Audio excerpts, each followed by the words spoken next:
بسم اللہ الرحمن الرحیم۔ معزز صافی حضرات، ہم آپ لوگوں کے مشکور ہے کہ آپ لوگوں نے اپنی قیمتی ٹائم سے وقت نکال کر ہماری پریس کانفرنس کو کوریج کرنے کے لیے آئے۔ ہم امید کرتے ہیں کہ آپ لوگ ہماری آواز بنو گے۔ معزز صافی حضرات، حکومت جبری گمشدگیوں کے مسئلے کو ملکی قوانین کے تحت حل کرانے کے حوالے سے سنجیدہ دکھائی نہیں دے رہا ہے، بلکہ گوادر حملے کے بعد ایک دفعہ پھر بلوچستان میں جبری گمشدگیوں کے حوالے سے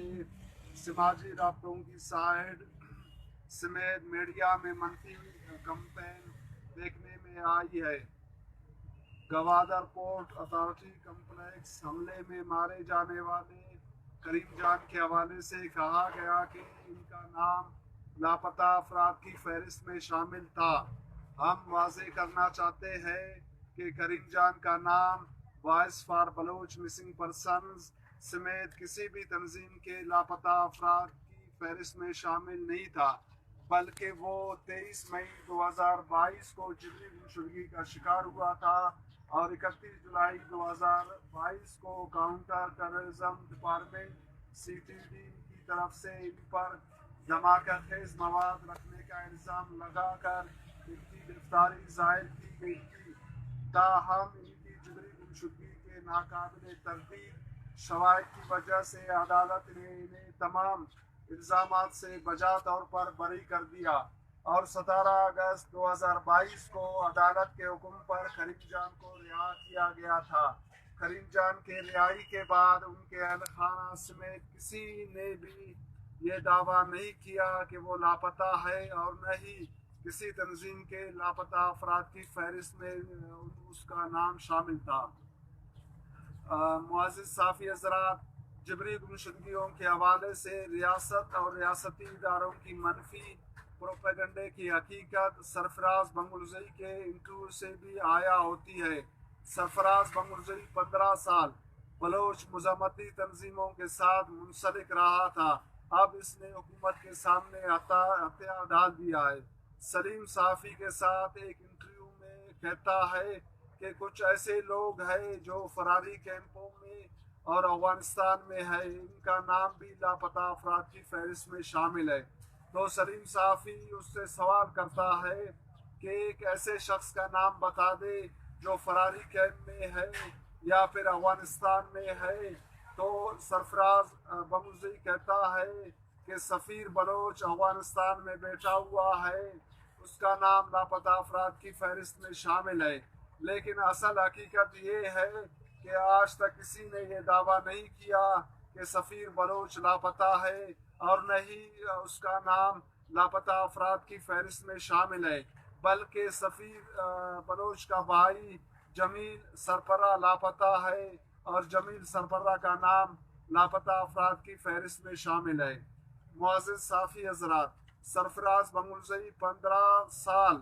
مزاحمتی تنظیموں کے ساتھ منسلک رہا اور افغانستان بھی چلا گیا تھا، لیکن دیکھے وہ ایک بھی ایسے شخص کا نام ثابت نہ کر سکا کہ وہ فراری کیمپ میں ہو یا پھر افغانستان میں بیٹھا ہوا ہو اور اس کا نام لاپتہ افراد کی فہرست میں شامل ہو۔ اس سے یہ ثابت ہوتا ہے کہ ریاست اور ریاستی ادارے بلوچستان میں جبری گمشدگیوں کے مسئلے کو منفی پروپیگنڈے کے ذریعے خراب اور پیچیدہ بنانے کے لیے سماجی رابطوں کی سائٹ اور میڈیا کو استعمال کرتے آ رہے ہیں۔ اس لیے ہم صافی برادری سے اپیل کرتے ہیں کہ لاپتہ افراد کے مسئلے پر حکومتی موقف کے ساتھ ہمارے موقف کو بھی کوریج دیا جائے تاکہ اصل حقیقت لوگوں کے سامنے آیا ہو۔ معزز صافی حضرات، ہم آپ لوگوں کے توسط سے ایک بار پھر ریاست اور ریاستی اداروں کے سربراہوں کو کہنا چاہتے ہیں کہ جس گھر سے کوئی بندہ جبری طور پر لاپتہ ہو، وہ خاندان زندگی بھر اپنے لاپتہ پیاروں کو بھول نہیں سکتے۔ یہی وجہ ہے کہ لاپتہ افراد کے اہل خانہ اپنے پیاروں کے لیے کئی سالوں سے متواتر احتجاج کرتے آ رہے ہیں اور ان کے احتجاجوں میں شدت بھی آ رہی ہے۔ اس لیے ریاست اور ریاستی اداروں کے سربراہوں کو اب سنجیدگی کا مظاہرہ کرنا چاہیے اور لاپتہ افراد کے مسئلے کے حوالے سے غلط بیانی اور منفی پروپیگنڈے سے گریز کرنا چاہیے، اور لاپتہ افراد کی بازیابی کو یقینی بنانے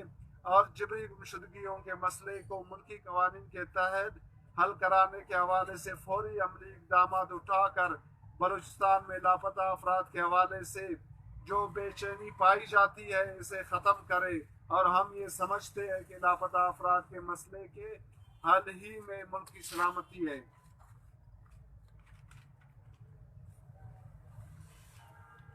معزز صافی حضرات، ایک شخص کی جبری گمشدگی کی وجہ سے اس کا خاندان ذہنی کرب و اذیت سمیت بہت سے مشکلات کا شکار ہوتا ہے، اور بلوچستان میں لوگ کئی سالوں سے لاپتہ ہیں۔ ان کے خاندانوں کو یہ بھی پتہ نہیں کہ وہ زندہ بھی ہے یا اس دنیا میں نہیں ہے، جو لاپتہ افراد کے خاندانوں کے لیے ایک بہت بڑی اذیت ہے۔ اس لیے ہم صوبائی حکومت سے اپیل کرتے ہیں کہ وہ جبری گمشدگیوں کے مسئلے کو انسانی ہمدردی کے بنیاد پر دیکھتے ہوئے لاپتہ افراد کی بازیابی کو یقینی بنائے۔ جبری گمشدگیوں اور لاپتہ افراد کو فیک انکاؤنٹر میں قتل کرنے کے سلسلے کی روک تھام اور جبری گمشدگیوں کے مسئلے کو ملکی قوانین کے تحت حل کرانے کے حوالے سے اپنا کردار ادا کرے۔ معزز صحافی حضرات، اگر صوبائی حکومت نے لاپتہ افراد کے مسئلے کے حوالے سے سنجیدگی کا مظاہرہ نہیں کیا تو تنظیمی سطح پر عید کے بعد احتجاجی شیڈول کے پہلے مرحلے میں صوبائی اسمبلی کے ہر اجلاس کے دن صوبائی اسمبلی کے سامنے احتجاجی کیمپ لگایا جائے گا اور بھرپور احتجاج ریکارڈ کرایا جائے گا۔ عید کے بعد تنظیمی سطح پر ہونے والے احتجاجی شیڈول کے حوالے سے بلوچستان کے تمام سیاسی پارٹیوں، طلباء تنظیموں سے ملاقاتیں بھی کی جائے گی، اور احتجاجی شیڈول کے حوالے سے بلوچستان کے سیاسی پارٹیوں، طلباء تنظیموں اور سول سوسائٹی کی حمایت حاصل کرنے کے لیے کوئٹہ میں آل پارٹیز کانفرنس کا انعقاد بھی کیا جائے گا، تاکہ عید کے بعد ہونے والے احتجاجی شیڈول کو بلوچستان کے تمام نمائندہ پارٹیوں